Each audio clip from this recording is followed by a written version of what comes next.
మనకందరికీ తెలిసిన issue Ravi iBomma website founder issue. అసలు ఈ రవి ఎవరు?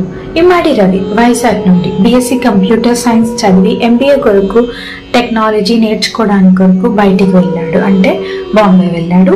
2019 నుంచి పైరసీ బిజినెస్ లోకి షిఫ్ట్ అయ్యి ఫ్రీ మూవీస్ అప్లోడ్ చేయడం స్టార్ట్ చేశాడు. అసలు ఇది ఎందుకు చేశాడు?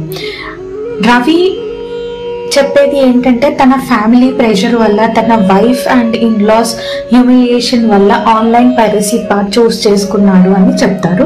సోషల్ మీడియాలో ఆయనకి కావాల్సిన సపోర్ట్ కూడా వస్తుంది, ఎందుకంటే మూవీస్ని యాక్సెసిబుల్గా నెటిజన్స్ సపోర్ట్ చేస్తున్నారు. కానీ సైబర్ క్రైమ్ ద్వారా చూస్తే ఇది పెద్ద క్రైమ్.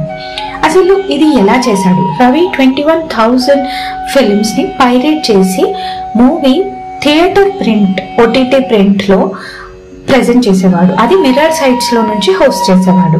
100+ డొమైన్స్ యూజ్ చేసి యూజర్స్ కి యాక్సెస్ ఇవ్వడం జరిగింది. ఫ్రీ మూవీస్ వెబ్సైట్ వల్ల 5 మిలియన్స్ మంత్లీ జాయిన్ అయ్యేవారు. డబ్బులు వస్తున్నాయంటే అడ్వర్టైజింగ్, ఆన్లైన్ బెట్టింగ్ యాప్స్ ని లింక్ చేసి ఎర్న్ చేసేవాడు. అక్కడి నుంచి పోలీసులు ఎస్టిమేట్ చేశారు క్రోర్స్ ఆఫ్ మనీ కూడబెట్టాడని. అసలు ఇది ఎందుకు ఇంత పెద్ద ఇష్యూ అయింది? తెలుగు ఫిలిం ఇండస్ట్రీలో హ్యూజ్ లాస్ వచ్చింది. 2024లో పైరసీ వల్ల 3,700 crores లాస్ వచ్చిందని ఎస్టిమేషన్. లా జ్యూరిడిక్షన్ ఏమంటుంది? రవి ఇండియన్ సిటిజన్ కాదు అని అంటున్నారు. 2022లో ఇండియన్ సిటిజన్షిప్ రిజైన్ చేసి సెయింట్ కిట్స్ అండ్ నేవిస్ సిటిజన్షిప్ తీసుకున్నాడు అని పోలీసులు చెప్తున్నారు.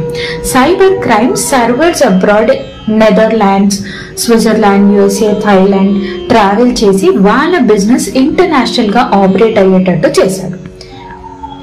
సో ఆయనని అరెస్ట్ చేసే ముందు, అరెస్ట్ టైంలో 3 బ్యాంక్ అకౌంట్లు ఫ్రీజ్ అయ్యే ముందు ఆయన అకౌంట్లో 3+ crores and 35+ banks account identify చేశారని పోలీసులు చెప్తున్నారు.